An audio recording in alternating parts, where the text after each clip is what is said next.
Hello, my name is Ray Hughes, and I'm an interviewer for the Veterans History Project, conducted under the auspices of the Library of Congress in Washington, D.C., and administered locally by the Cincinnati Hamilton County Public Library, and administered also by Brian Powers, who happens to be our cameraman today. Today's date is the 10th of October, 2018, a Wednesday. And today we have the honor and privilege of interviewing a World War II veteran, Robert Emil Krone, Sr., and also a medical doctor. Dr. Krone, it's a pleasure to meet you, sir. And nice being here with you. Thank you. If we start out then, and I'll call you Dr. Krone throughout the interview. I used to be Dr. Krone, and I felt it's too formal, so I like Dr. Bob better, and I'm known as Dr. Bob around here, okay. So it's easier to remember. Yeah. All right, Dr. Bob, if you would, what's your date of birth? When you were? May 26, 1921. 1921. That so makes me 97. 97 years old. Correct. And where were you living when you were born? Avondale. I was born in Bethesda Hospital Maternity Unit on Reading Road, which is now an office building. But I am a Cincinnatian all my life. I see. Lived in Avondale on Dury Avenue, right next to, my backyard was the zoo. I see. And what were your parents' names, Dr. Bob? My dad was Adalbert, A-D-A-L-B-E-R-T, Adalbert Krone. Mother,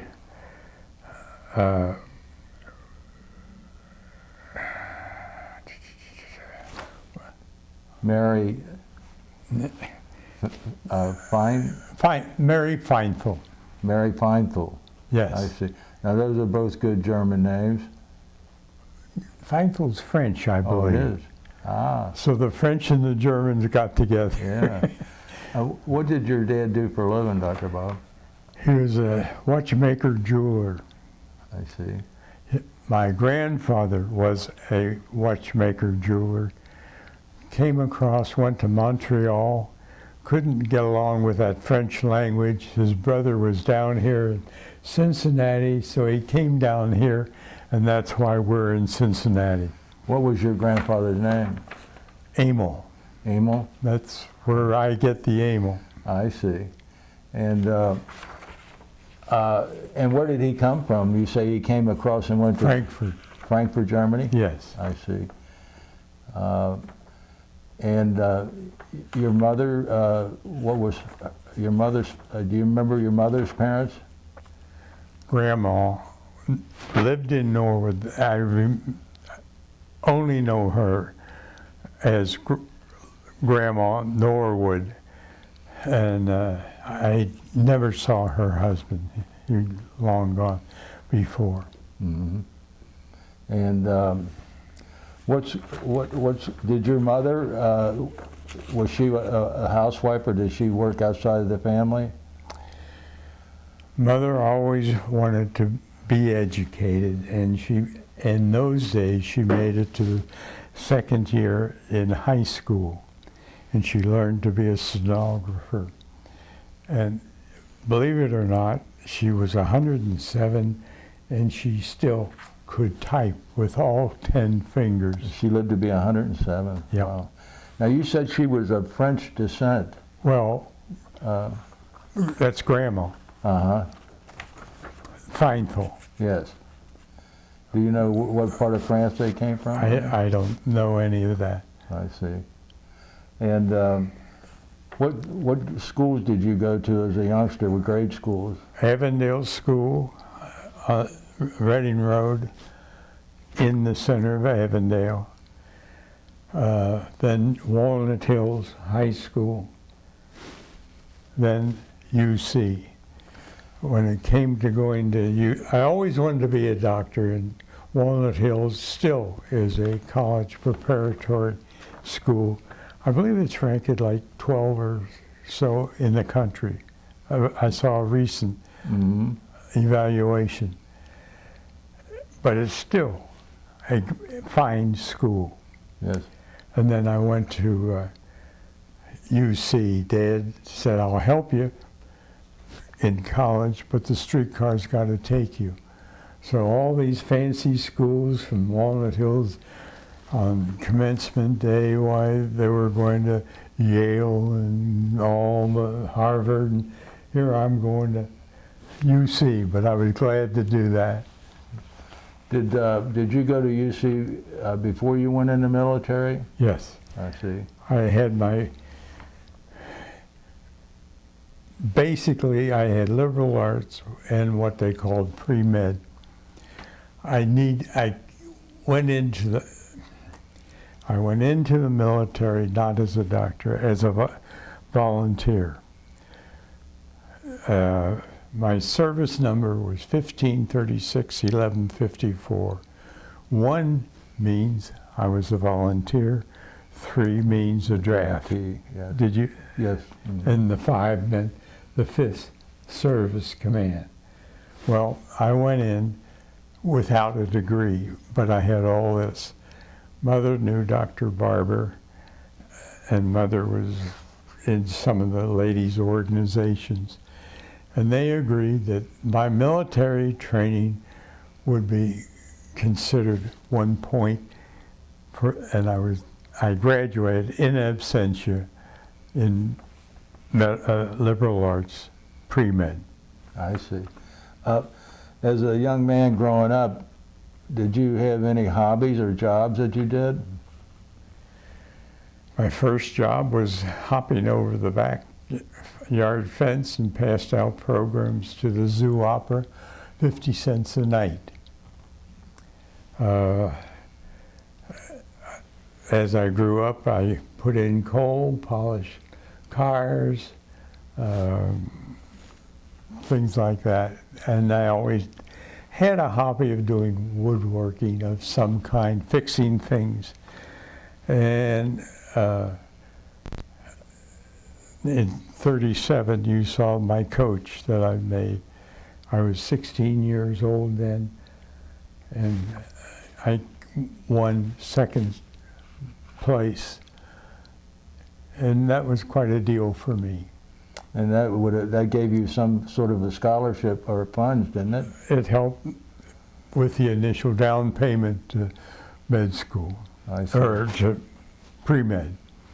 We didn't talk about any brothers and sisters. What siblings did you have? I had a sister who was 2 years older. She ended up a dietitian. Her name? Adelaide. Adelaide. Mm-hmm. My brother was Paul. He ended up a lawyer, but during the war, he was a bombardier navigator in a B-29. And that was Paul Krone, your brother? That was Paul Krone. As the stories go, he was in a plane. All the 29s were put on the West Coast, shall we say, engines running, and they picked to this one fellow to go get a plane, and it was the one that dropped the A-bomb. If the A-bomb didn't work, then all these 29s that were sitting there would have been the next ones over.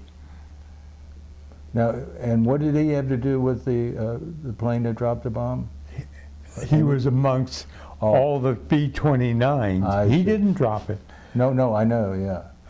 But they were sitting there waiting. If the A-bomb didn't go, they would have. Okay. He was that close to it. Yeah, and he was here in the United States? Oh, yeah. He was sitting on the coast in California. I see. Ready to go if and when called to duty. Yes. And he was a bombardier navigator? Yes. Yes. And so we talked about your sister, Adelaide, who was a dietitian. She worked at General Hospital. Any other brothers and sisters? No. No, 2, 1 each, yeah. Our family was had the front door open all the time, and Dell brought this other dietitian from General Hospital over for dinner, and I just happened to think Frances was a pretty nice lady, and I ended up marrying her. And her name was what? Frances. Frances? Lucy Voris, V-O-R-I-S. V-O-R-I-S? From Litchfield, Minnesota. And you met her because your sister brought her home for dinner one day. That's right. And that was was that before you went in the military? Oh, yes, yes. I see. Where did you guys go for dates in those days? I didn't have a car. My brother had an automobile. I would borrow it and have a big hot date with Fran, and we'd go to a park or a movie, and then I'd take her back home and give my brother his car again. I couldn't afford. And that was Paul? That's my brother, Paul. Yeah.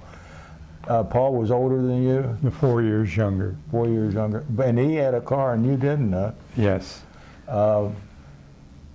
Where did Fran live, your wife, when you met her? Those days, she worked at General Hospital and roomed. I don't know how they did it, but they provided lodging. Oh, is that right?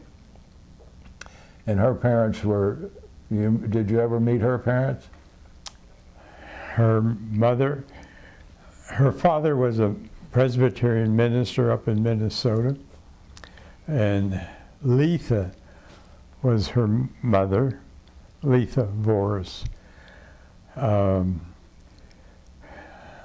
father would give his sermon and take care of the service at Litchfield, and then you'd go out in the country and repeat it in all these little cities and so on. And this one day, her father said, "Frances, you're coming with me." "Why, Daddy?" The organist was sick and couldn't go. Fran could play the piano. And she said, "I never played an organ." He said, "Oh, it's just like a piano. You're coming with me." And Fran learned to play the piano, and from then on made rounds with her father. Fran could play the piano, the organ, the cello. She could sing. She could lead a group. And that carried her all the way through her life, even to here at Twin Lakes. She was very instrumental. And we would have once a month, on the second Tuesday, we would have a sing-along in our villa here. But we could only have 20 people because we only had 20 chairs. And then eventually, Fran and the other ladies saw to it that we got a piano here at Twin Lakes. And it's the piano that's still in the big house. And we would have the sing-along there, and it was very popular, and with Fran leading it, and we would have as many as 75 at the sing-along. Wow. I forgot to ask you what her father's first name was, the pastor. Paul. Oh, yeah.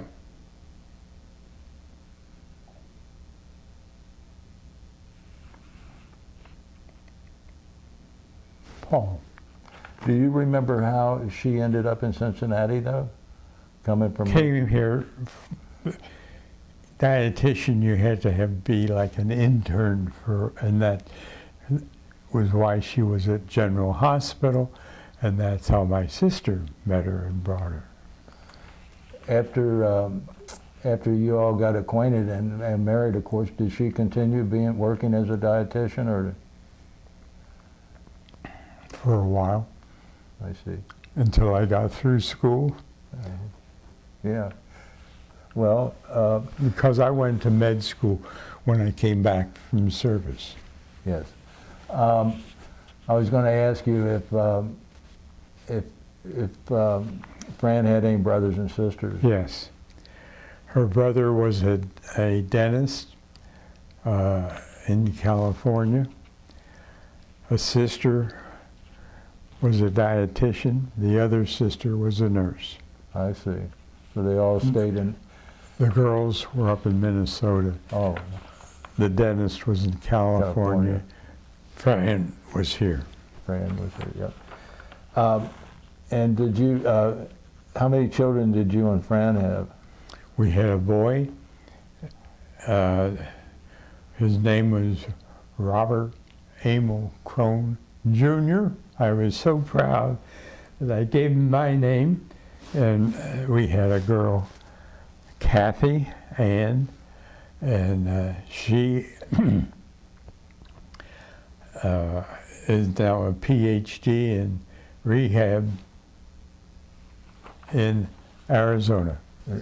And is Romeo. And her last name now is Brewer. Brewer. I see. We always ask this question. That's an old family. They were in construction here. They were doing road work. Her part of the family supplied the parts, the blacktop and all that. Mhm. The other part of the family did the digging and building the roads. And If I remember correctly, they're still in business. They're quite a well-known name in Cincinnati. if you're in road construction, yes. Yeah. Yes.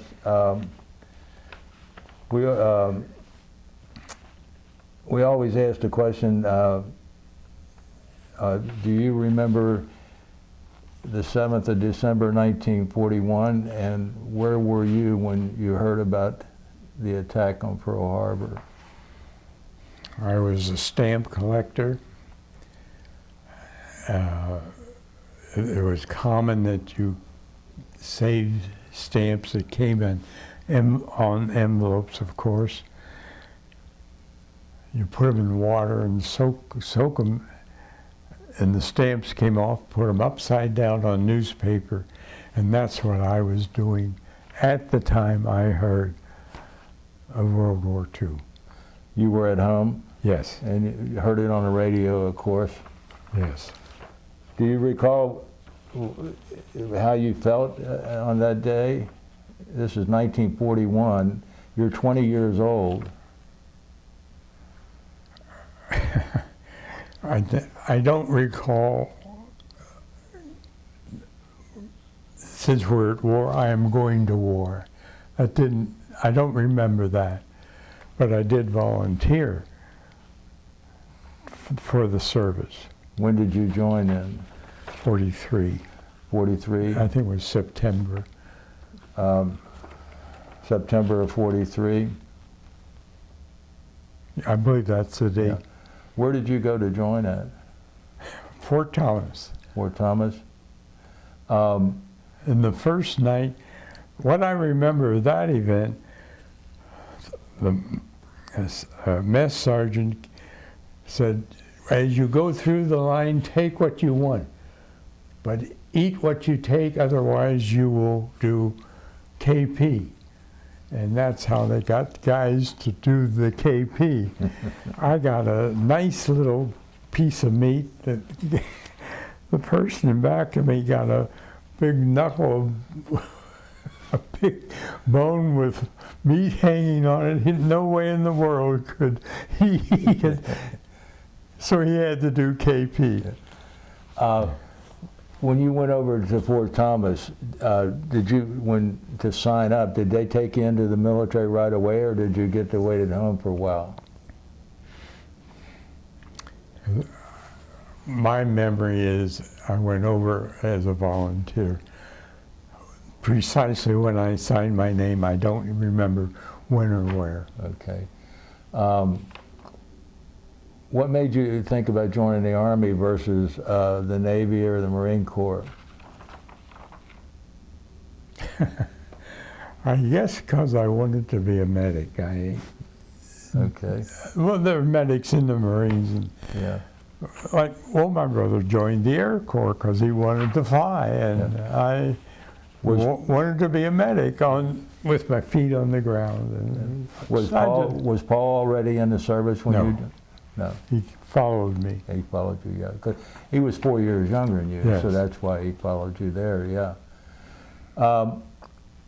So you now joined the Army at Fort Thomas, Kentucky. Where do they send you first? Camp Grant, Illinois. Camp Grant. Now, where is that? Illinois. Northern Illinois. Northern? And that was for regular basic training? That was basic training. 29th Battalion. And the one of all the things that happened in the military, in basic training, the event I'm going to tell you happened in the battalion next to me. It was either the 28th or the 30th. When you come in off a bivouac, you have to GI the barracks. In this other battalion, they said to this one fellow, "You're going to be barracks orderly for the inspection." He said, "I don't want to be." "Soldier, you're going to be." He said, "I will mess up." He took string. In the Army, the latrine was a row of toilets, maybe 6 or 8, no partition in between. I mean, you just one after the other. You put a string on each toilet seat, took it to the ceiling, put a screw eye in over by the door. When the inspecting officers came in, I will use polite words. He didn't.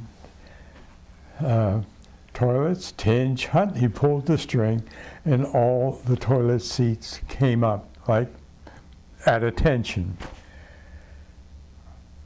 I went, when I had my family, I went to the drive-in on Madison Road to see No Time for Sergeants. And that episode was repeated in the movie. And when I saw that, I almost Died laughing. fell out of the car laughing because I knew it really did happen. Yeah. How long? Go ahead. When you're in your private men's group, you can use other language, which makes it a little bit better. Spicy, yeah. How long was your basic training there at Camp Grant, would you say? I think 3 months. 3 months? 12 weeks, I believe. Now, did you know that you were going to be a medic while you were going through basic? Did I know I would be? No. I knew I would be in basic training. Right. Somewhere along the line, I indicated I wanted to be a medic. What I signed, that's a long time ago. Yeah. So after your regular basic training at Fort Bend, Harrison, Indiana. And that's near Indianapolis, isn't it? Yes. Yeah. And what'd you do there at Fort Bend, Harrison? Surgical tech. So you knew then you were going to be... They made me take a course called surgical tech. I did. I guess I did pretty well because I taught it later on for a good long while. Mm-hmm. And what's the training to be a surgical tech? What is that?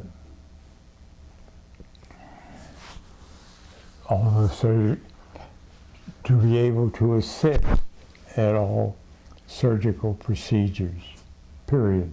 Mm-hmm. Preparatory and getting things ready, getting things brought to the operating room, and all the stuff connected with surgery. Uh-huh. And how long were you there at Ben Harrison then? Oh, a year or two, and I taught there. Uh-huh. Then what happened? Yes. Someone figured out there are too many doctors being killed at the front line, and that's the BSA, Battalion Surgeon Assistant. That's the first echelon of care when someone is hurt. They bring them back. They go to this station, and the decision is made, you need a Band-Aid, you go that way. You need to go to the hospital, you go that way. But it doesn't take a doctor to do that, and too many were being killed. They figured if they took the doctors and moved them back to the collecting and clearing and hospital, they could train us technicians to be up in the front. This was when they had a program that if you wanted to be in charge of a battalion station, you could be a lieutenant. And this was my chance to go from private first class to lieutenant. So I went to Camp Barkley, Texas, took training, and I ended up a second lieutenant. And from there, where did they ship you? We knew we were going overseas. About 2 weeks after I graduated, I found myself over on Okinawa. Where at in Okinawa? Where? Mm-hmm. Obascom, Okinawa Base Command at Naha, the southern point. My dad was a jeweler. When I graduated from OCS, he happened to make this bracelet. And it was common those days, at least over there, that you have one. My number's on the back, 02-002-472. When I got out of the service, you wanted to leave that behind you. So I took it off, put it in the dresser drawer, and for years and years, didn't wear it. Somehow, somewhere, my name was raised at Mason Middle School. And I went over and talked to them, and 2 years, I guess I did all right, because 2 years later, they wanted me to do it again. And I thought, well, I got to make it interesting for them. So I got this out, polished it up, put it on. I haven't taken it off since. So it means something to me, but no one else. Yes, and so your serial number changed when you became yes. an officer. 1536 was, thank you, Uh-huh. was my enlisted number. This is officer. 002-472. Yes. You never forget those. No. So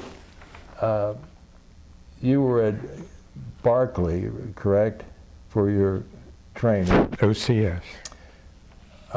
And how long were you down there, would you say? 90 days, 3 months. That's where the 90-day wonder came from? Yeah. It's quite a... And my salary, I think, enlisted as a private first class, I know I got $54 a month. I kept $4. I sent $50 back to Mother to put in the bank for me so I could go to med school. But then as an officer, I made an increase up to $125 a month. Wow. A lot of money then. Oh, yeah. Did you save any of that? Oh, sure. You sent it home? I only had $4 that I kept. Even when you were an officer? Wow. I was in the habit, I'd send the rest back to Mother. So after OCS, they ship you to Okinawa. Now, how did you get to Okinawa? Did you go by ship or by plane? Both. By boat. Not in a convoy, a single boat. And when is It took this? 21 days to get there. When is this? What month and year do you remember when you left to go to Okinawa? Or when you? I don't remember. When did you get to Okinawa? We went on the Cape Cod. It was a banana boat belonging to United Fruit Company. And I remember getting off the boat, going on dry land. One of the fellow passengers was sitting on a rock, still seasick, still up chucking after 3 weeks. 21 days. Where did you leave from? What city?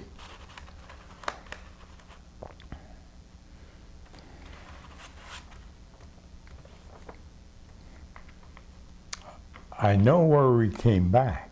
Mm-hmm. I think I went up to Seattle and then over. I'm not sure. Mm-hmm. But you were on the SS Cape Cod, and the banana boat. Yeah. Belonging to you.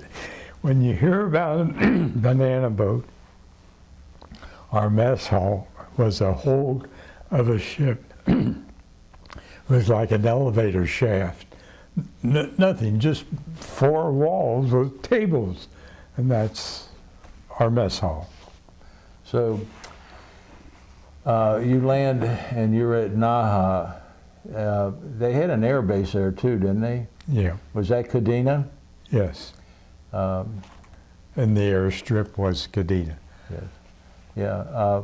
So were you stationed on Kadena, or No. did you have a separate army? I was at Okinawa, Obascom, Okinawa Base Command. Okay. And your position at that point is? Flunky. Second lieutenant at a base command, second lieutenant. There isn't anyone below you. Yeah, but you're making $125 a month now. Yeah, yeah. Tell us about when was this that you were on Okinawa? 1944 or 45? Must have been 45. There was an awful lot going on in 44. Right. When I was there was no actual combat on Okinawa. It was over. There were Japanese still running around. And one big day, one Jap came from the north, came all the way down, infiltrated, and surrendered to a laundry unit in Naha. And that was big news, I'll tell you. Yeah. Tell us about, did you get into Naha very often? Oh, yeah. Tell us about what it was like in Naha in 1945. I had to go here and there. And one time, I had to go north. I don't remember. At that point, I was an MAC, Medical Administrative Corps. It's Medical Service Corps now. So the administration of a hospital was what I was for. I had to go north by myself. And I felt that I couldn't say to a Jap, if he ever saw me, you can't shoot me, I'm a medic. So my brother-in-law was a combat engineer on Okinawa. I just happened to borrow his .45 revolver and carbine that I had under my seat when I went up north. I did my administrative duties, and I met 2 young children. One was Mutt and the other was Jeff, that we gave them that name. Mutt said, could I ride back with you? I said, oh, sure. I thought the war's over, we're safe, you know. And the northern part of Okinawa was heavily forested. Well, we came out of there and into the plains where all the activities occurred.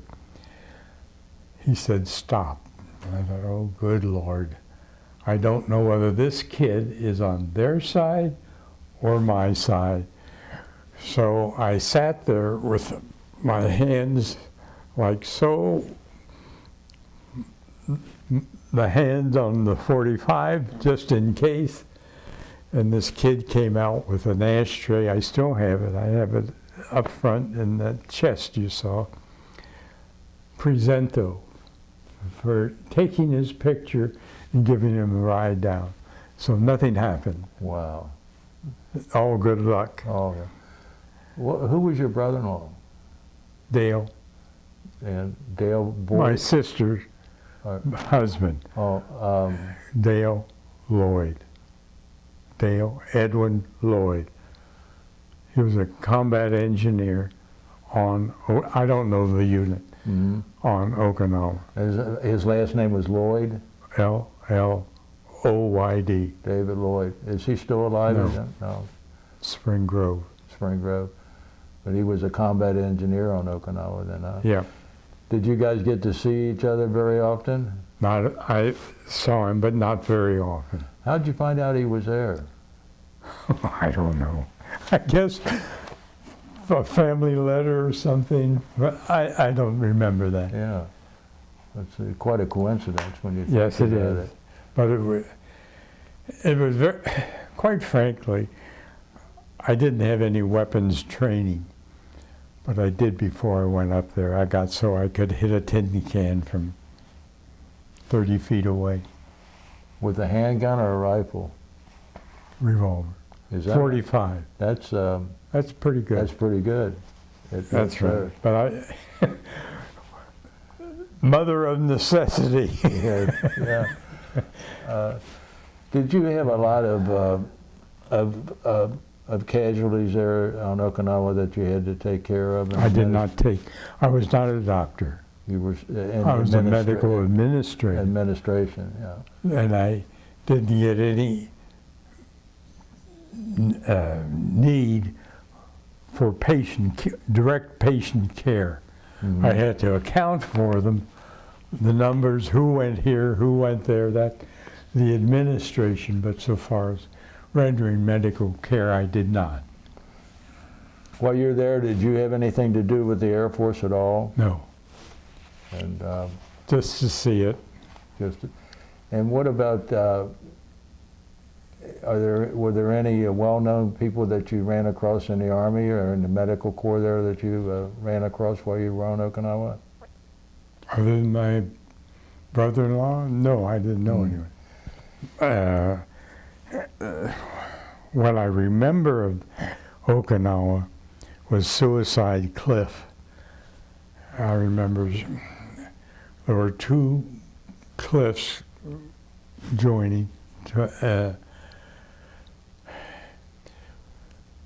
Somehow the natives were told the troops would eat their babies. So rather than have that happen, mothers would hold their babies and jump off a cliff and commit suicide. I did not see it happen, but I saw where it happened.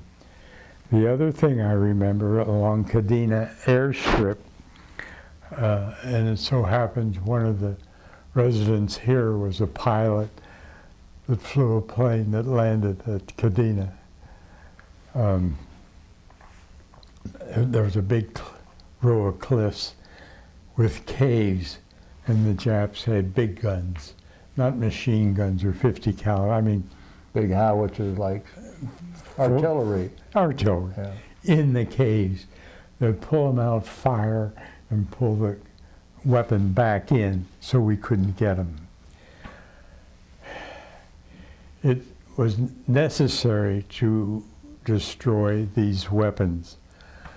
I did not see it, But the results I saw, our troops had flamethrowers that would walk along the face of these cliffs, and at the opening of the where the weapon was, they put a nozzle around, and the Japs were fried. Mhm. I saw the black, charred bodies of the Japs in these caves. They were still there when you were there. They were there. I did not see them firing. Right. I was fortunate, but I did see the result of it. So some of our boys, I'll tell you, it ain't fun No. to walk along with the idea that some guy might be behind you. Mhm. But Yeah. a blast with a flamethrower, they're gone. Did you go into the town, the village of Naha much while you were No. there? Let me ask you this question. Did they tell you not to eat the vegetables and fruit when you got there? I don't remember that. Yeah, I was just curious because I've heard that before because they use human excrement for fertilizer on them. Well, when it comes to food, there were 17 of us lieutenants that went over to Okinawa in one shipment. I happened to go down to Naha. Someone else went to a transportation unit. And in effect, the 17 of us controlled the island, and we knew each other. One of us was a ship's inspector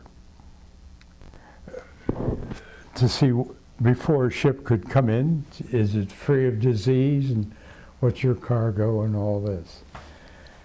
And I do remember one time liver was one of the foods that was brought in, and it went to a black unit. Well, to have liver as a meal in the Army, I'll tell you, it was pretty first class. So we got word of where the liver went, and I had to go and inspect this unit on that day. And of course, when the inspector comes around, you're going to treat him nicely, and I was invited to a dinner of liver in the Army, and by George, that's the only time I ever had liver in the Army, and I like liver. Yeah, it's pretty rare to have liver. I don't remember ever having it. Never heard But of it. it was because the 17 of us knew each other, and one time, one guy got a motorcycle, and he thought it would be fun to learn to ride a motorcycle. And he was up on a hill, and the road came down and then went up. But the motor pool was at the bottom of the hill. There was also a finance unit at the bottom of the hill next to the motor pool. He came down and made the turn and forgot, I guess, how to stop or so, and hit the finance tent. And yen went everywhere. So, I mean, that was what, well, then when, that stirred up a little interest with these second lieutenants that came over, and they found out how we were managing to be friends of one another. And then we got shipped all over. We didn't stay there very much longer. And then I went to Japan. You went to Japan? Yeah. Where in Japan? Yokohama. Did you fly there or ship? I think I went by a hospital ship. Mm-hmm. And Yokohama is just south of Tokyo on the same Yeah. bay, isn't it? Yeah. Being administrative, I was in charge of the 332nd Medical General Dispensary. 332nd? Medical General Dispensary in Yokohama. What happened in Yokohama on the 99999, The 29th, I guess it was May, the B-29s at 9 o'clock in the morning went over and dropped firebombs on it. By 9 o'clock at night, 90% of Yokohama was destroyed. And this is May the 29th I of believe, 45. yeah. I believe that's correct. The numbers might not be accurate, but that's what I remember. It's May of 1945. Yeah. And you witnessed, I did not see the fire. I was there afterwards. okay. And then from there I came home to Seattle on a troop ship. So about when did you go to Okinawa though? It was after the May firebombing?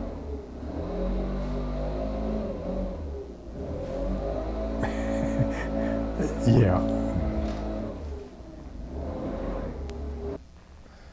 You said Okinawa was like the Battle of the Bulge, or? In Europe.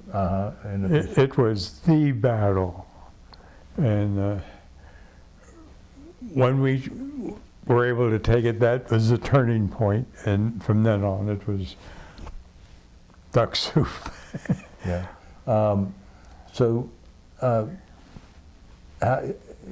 Were you still in Okinawa when the atomic bomb was dropped? Where were you at when the atomic bomb was dropped in August of 45? Yes. I don't remember. I really don't. Do you recall the atomic bomb being dropped? Yes. And how did you hear about it? I guess through the news. These are details Right. of long since. Well, I was curious about your feelings about it, though. The first bomb that was dropped there. Well, I'm in favor of it. A lot of people weren't because it killed too many or potential, but on the other hand, if it kept me from going over there and being in combat, I'm in favor of it. Right. I mean, it's just that simple. It saved an awful lot of lives, too. Yeah. When were you discharged from the Army? In August 1946, I came back through Seattle. Now, let's back up from there if we can. So in August of 46, you're going to leave from where? Yokohama. Yokohama. So, I came back on a troop ship. you remember the name of the troop ship? No. Oh. They had a number. I don't know that either. But tell me about Yokohama. So in August of 46, you're leaving Yokohama. How long were you at Yokohama? A good long while. Would you say 6 months? Or Oh, yeah. maybe longer? Or? Could be. And you went to Yokohama from Okinawa? I went. Say that again. Did you go, were you at Okinawa before you? I went to Okinawa, then to Japan. Mm-hmm. And what were your duties in Japan? I was in charge of the 332nd. It was my dispensary. I was responsible for administration of this dispensary. Were you caring for United States Yes. soldiers? No Japs. No Japs? Okay. And tell us about Yokohama at the time you were there. Was it pretty well destroyed, or? I don't really remember. I was pretty busy doing what I was assigned to do rather than going sightseeing. Yeah, yeah. And how many of our soldiers did you have to care for at that time? Oh gosh, I don't know. Was it quite a few, would you say? I mean, it kept everything from sneezing to wounds to etc. We took care of them all. I imagine there was a lot of souvenir collecting over there by the time you were there. Well, can you see that red vase there? Yes. There's two of them. It's cloisonné. Cloisonné? Yep. Uh-huh. And Japanese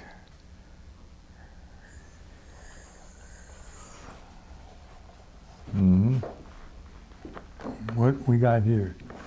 No, is this what you're talking about? No. No. Oh, on the other side there. Yes, yes, I see that cloisonné right there. Yes. There's two of them there. Yep. Japanese cloisonné has a silver base. And if you look very carefully between each color, there's a little silver. Yes. Can you see it? Mm-hmm. I see the lines there running this way. That's, well, here, outlining this Mm-hmm. is silver. Uh-huh. Chinese is brass. I see. And I bought I bought a pair of them from the PX in Japan. It's a little dusty, isn't it? Mm-hmm. That's all right. Well, and this Uh-huh. is silver. That's The top is silver also, and it's tarnished. I haven't polished it. and the difference is that the Chinese is brass. Chinese is brass and Yeah. this is silver. Mm-hmm. So if you're a collector of cloisonné, this is the one to have. I see. So I brought two back. We see a lot of people with the Japanese swords, or those short swords, and No, I sometimes the didn't. scarves and things like that. No, I didn't see any of them running around with that. Those are priceless there, those two items there. And you got those actually out of the PX? Yes. Yeah. I also got pearls. I brought 3 strings of pearls. One for my mother, one for my Frances, and one for my sister. Oh. And genuine pearls, and that is nice to have. Yes, yeah. Have you, over the years, have you stayed in contact with anybody you No. were in the service with? Nope. Okay. So, so now we come to August of '46. I came back, got off the ship. My brother was discharged ahead of me, and when I saw him, I found out that he was being married. And Fran and I looked at each other and said, well, why don't we do it? So we followed about a week later, and we were married then. What was the date of your marriage? August the 20th, 1946. 46. And Paul got married about a week before you Yeah. did, huh? I see. Where did you guys see each other at when you came back? In my folks' home. Oh, in Cincinnati? Yeah. You didn't run into him out on the West Coast or Oh, anything? no. And then you see, by that time I got my degree in absentia. So I had my pre-med degree, if you want to call it pre-med, it was liberal arts. Mm-hmm. I applied, and I think in my own mind they were very kind to the veterans, and I got into med school without any difficulty. At UC? At UC, 4 years. 46, so I graduated in 50. 50. Was that under the GI Bill? Fortunately, I kept my $4, and my $50 I sent back didn't go very far. But what was my tuition when I went to med school? I don't know. Any guess? Actually, no, because, you know, it's so right. horrendous now. Oh, it's $485 a year. Oh, my goodness. $250 the first semester, $235 the second. But you see, my $4 was a month's spending money. Mm-hmm. Now, $500 wouldn't buy med school books. No, no. Nor would it pay for more than 2 weeks' food. So while you're going, I was going to med school. I got it. I was fortunate enough. I got in August. I got in med school in September. wow. I'm saying they didn't say, "Oh, you're a veteran. You can go to the head of the line." I didn't hear any of that. I just was accepted, Right. and I did all right. And you and Fran are married now, of course. We were married. Yes. She was working, and we were married 64 years. 64 years. Wonderful. Congratulations on that. God Yes. love you. And in the books I have on the coffee table, there's a remark. Neither one of us remember ever raising our voice against each other. So we were just in love 64 years. Well, you're going to med school, though. Those 4 years, Fran is Was still working working at General as a dietitian. And where were you living then? Did you have your own Hale place? Avenue, which is walking distance from med school. And med school was where? In the backyard, basically. General Hospital's here, and I don't remember the street, but one goes down and around. The med school was right at the corner. Right, and that was called General Hospital then. That's correct. Yeah. Yes. And Holmes Hospital was in that area. Yes. Yeah. And not that it matters. I was born at General Hospital. Wow. Yeah. I delivered over 200 babies in the course of my I delivered over 200 babies. When I was a resident at the Christ Hospital, at night, this one evening, nothing was going on in the hospital, so I'll go down to the emergency room, see what's going on. Nothing. I thought, wonder what the weather's doing. I went, opened the door, and this little old car pulled up, and there's a certain sound that when an expectant mother is in labor, you can recognize it. Well, besides her crying, I saw her tummy rise above the sill of the car. I opened the door, took a peek, went back in and yelled for a nurse and an emergency kit, and I delivered a baby under the front steps of Christ Hospital. Is that right? That's the height of my OB experience. Was that your first baby you delivered? Oh, no. Oh, okay. No, Wow. I figured at General and all that, I delivered about 200. Okay. Then you set up your practice where? Eastern Hills at the far end of Bramble Avenue, which technically was Madisonville. Mm-hmm. But there was Madisonville, Bearmont, Terrace Park, Indian Hill, and all my patients, and I made house calls. Oh, we don't get that anymore, do we? No. What was my fee? $3 for a house call. Wow. That was 1952.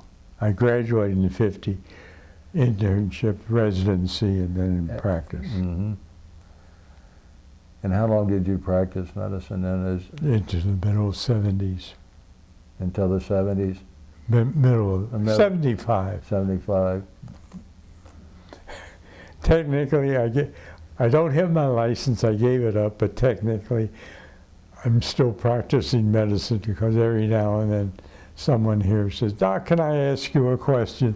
And it's a medical question. I tell them my advice is exactly worth what I charge. Nothing.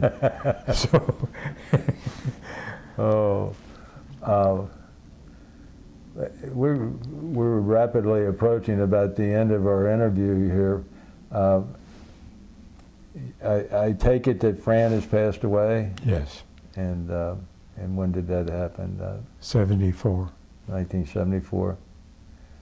And No, 8 years ago. I'm sorry. yeah, 04. 04.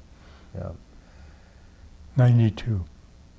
Age 92. and 92 years of age. That's a good, rich life. And I always, towards the end of the interviews, I always ask Brian if he has any questions. Brian, do you have any questions for Dr. Bob? A couple. I'm glad you said Dr. Bob. Yeah. Well, Dr. Bob, you said you grew up in Avondale, right? That was kind of the heart of the Jewish community in that time period when you were growing up. What were your memories of that neighborhood? Was it I'm not Jewish. right? There are 3 ways of spelling Krone. Crone, Khrohn, like the Observatory. observatory, and then Krone was an old German way. I went to Avondale School. At that time, Avondale was basically Jewish. So that on Jewish holidays, we loved them because we went to school and played all kinds of games because there was only maybe 4 or 5 kids in each class, and the Jewish stayed home and went to temple and all that. And then eventually it became a black area.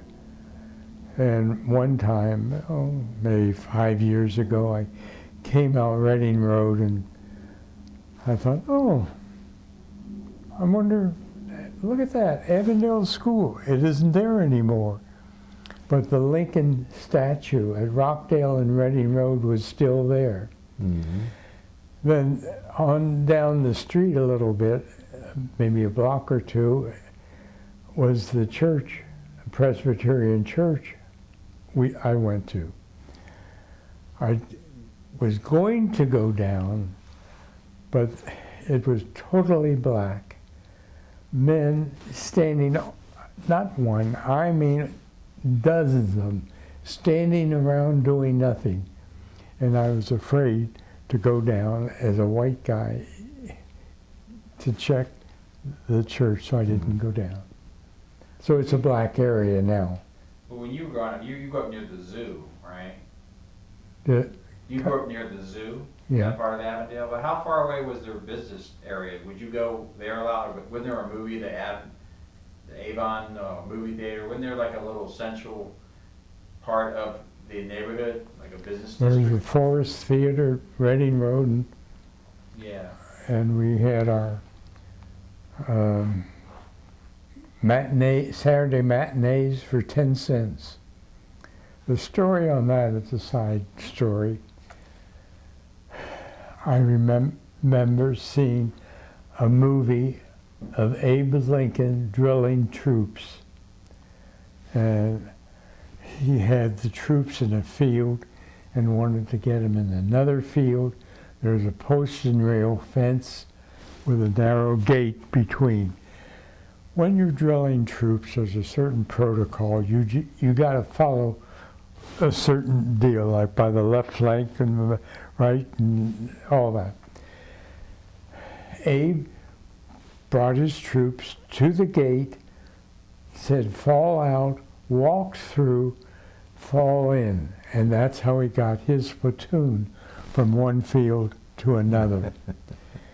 In OCS, it was serious stuff. They wanted to see if they could get you to crack, because they knew you were going to go up front, and you can't have someone not fulfilling their duties. I was drilling the troops. A platoon was here. There was a lieutenant in the front and a lieutenant in back. And they had me bring my troops up alongside, halt, give them a flank, and by that, the platoons were mixed up. I can still hear it. Now, candidate, what are you going to do? Because you got to separate them by you can't just say, fall apart and regroup. I remember this incident of Abe Lincoln. I turned around and to my troops, I said, my platoon, I said, fall out. I went over here and said, fall in, and that was the only way To separate them. to separate them.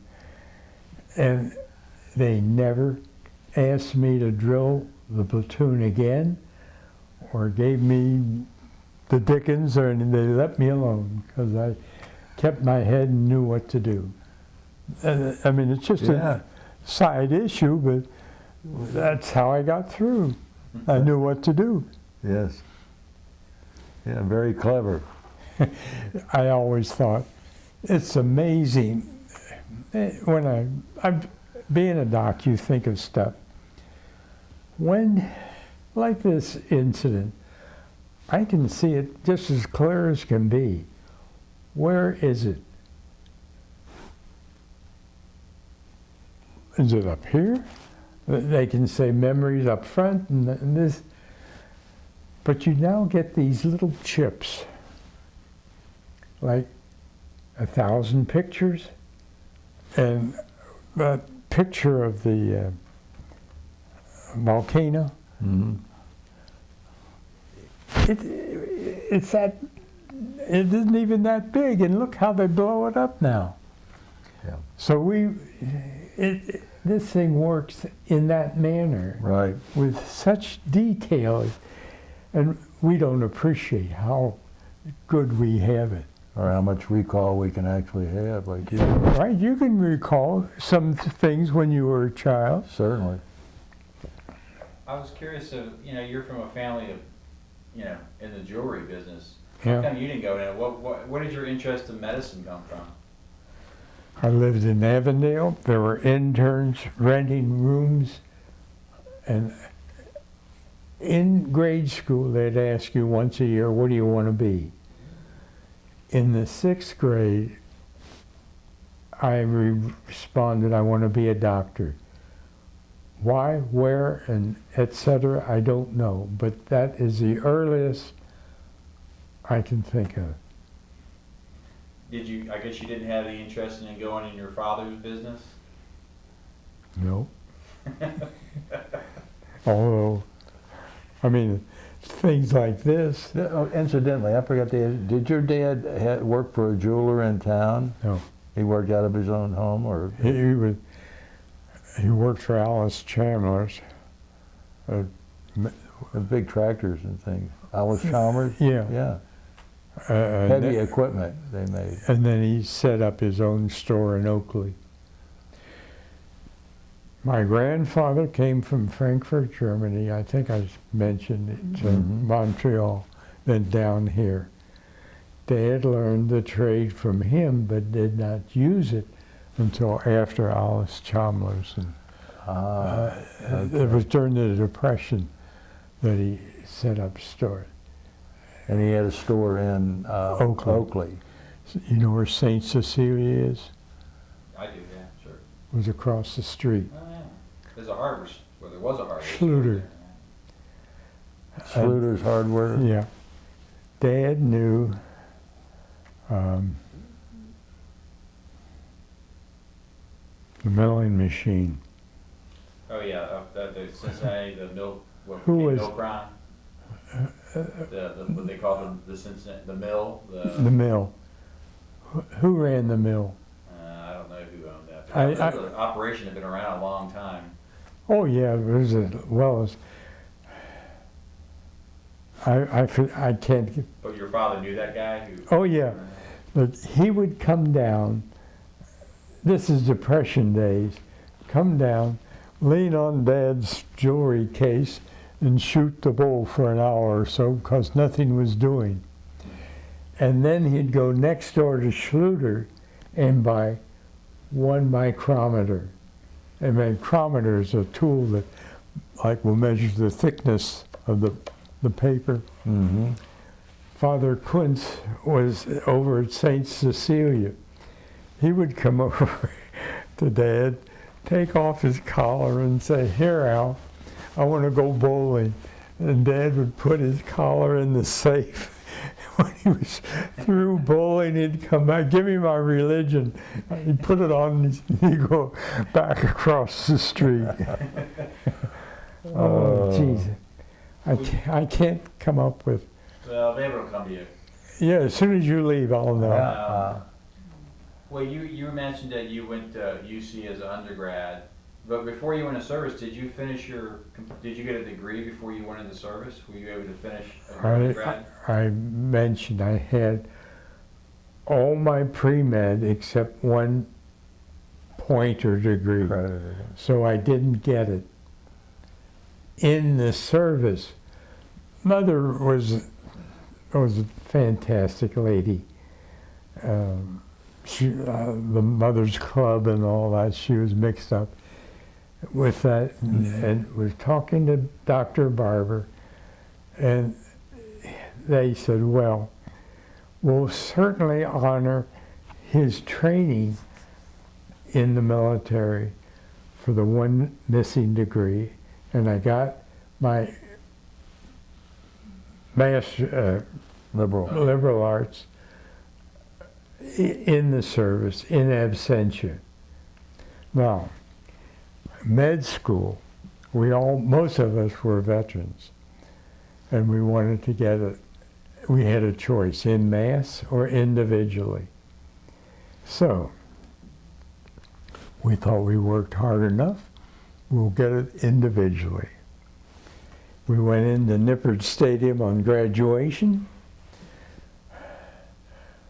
and I remember everything Dr. Raymond Walters said.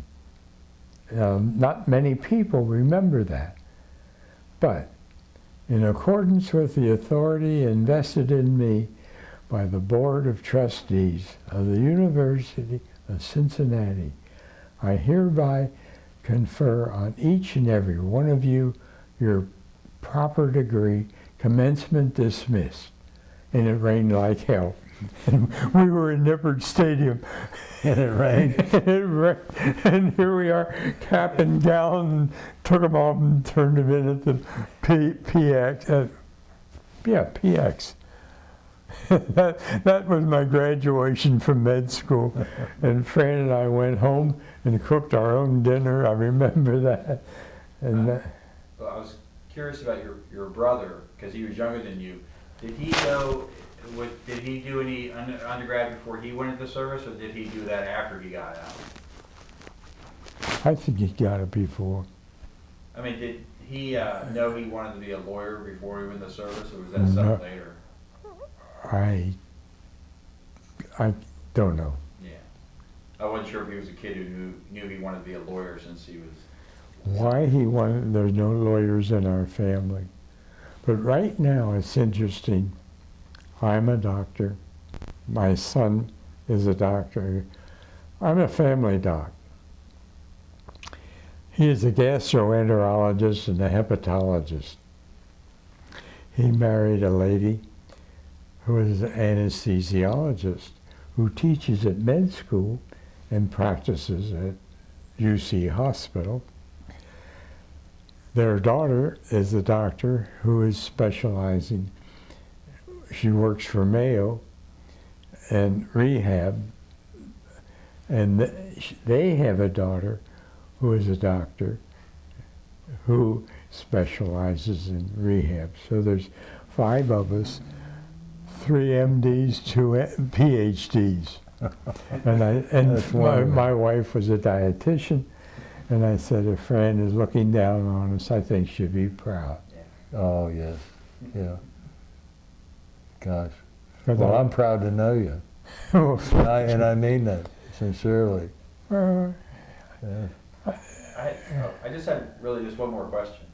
I think when I talked to you on the phone, I think you mentioned that you were in Manila at one point when you were Yeah. overseas. What memories do you have of Manila? I went from Okinawa by an LST, landing ship tank.